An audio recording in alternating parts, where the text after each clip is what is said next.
Jim, what it's doing is putting it in our resolution that we are saying that the parents have that responsibility. So that if it goes back to the question that you had, Josh, was that if a parent wants to have them read something, this says it. Well, yeah, that just follows up exactly what we talked about.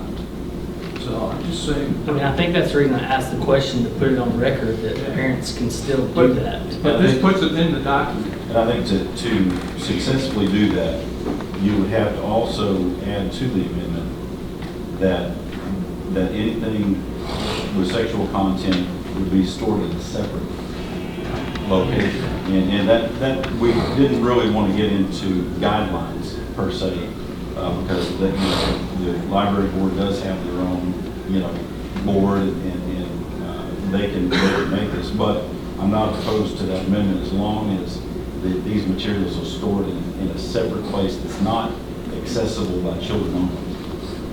I have no problem with that. Jimmy Keck, at least for my benefit, pull this thing to you and say your amendment. Okay. Whereas parents or legal guardians are ultimately responsible for the children's use of the library and for determining appropriate library materials for their respective children to have access to. So it's putting that out there to say, hey, parents, it's your responsibility.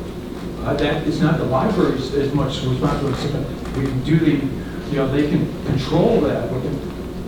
But too many times we expect the other people, the teachers or the librarians, to take that responsibility. It's parental. And people want to say they want to control what their kids see and don't see. This lays it right in that resolution that we're talking about. Is there any other discussion on that? I have some comments about the amendment to the motion and also about the resolution as well. I do think that being now that there has been an introduction of an amendment to this resolution, I'm concerned that let me back up and say this, I'm 100% with you that we do not want the books, and I believe the supermajority of Saline County do not want these types of books in the children's section. And I appreciate you doing this resolution, you and Clint and Everett for responding to that. With that being said, we didn't have an opportunity to discuss this in our committee meeting on April the 3rd. And so I have some questions that maybe has been answered or maybe has been asked of the library personnel. I'm not sure. I personally have not had a discussion with them. But that's one of the things that I thought, since we're making an amendment to this resolution, that we may want to consider. Have we had that discussion with the library board and personnel and what this means and how that looks like for them? Maybe it is a separate room. Maybe it's, they have to have that parental consent. We said earlier, if there's a babysitter or a grandparent, does that fall under parent or, so I think there's a lot of questions that we're asking. And so, one of the things is, as we look at this resolution, I would like to talk to the library personnel or the board and see how we can closely work with them. And then what is their policy on these books? Okay, if as a parent, there's a book that has been deemed by myself offensive, and I report that to the library, then what happens? I don't know the question that. I know I've been told over the last few days that there's a policy on that. I don't know what happens. Do they immediately pull the book? Do they have to wait for 5 people to report it? Or what happens? And so I think there's some things that I would like to know. Again, 100% not having these books in the children's section. I just want to make sure that when we pass this, that we get it right and that we can say, hey, we're here to make our library the best it can be. Just so there's no wondering here, I want us, because of FOI laws, so we don't have the ability to discuss this. I want us to do this in an open forum, and obviously there's a number of people that this is very important to. And so before voting on anything, I'm going to ask, unless there's an objection of this court of 2/3, for us to hear public comment also. So carry on, Mr. Willie.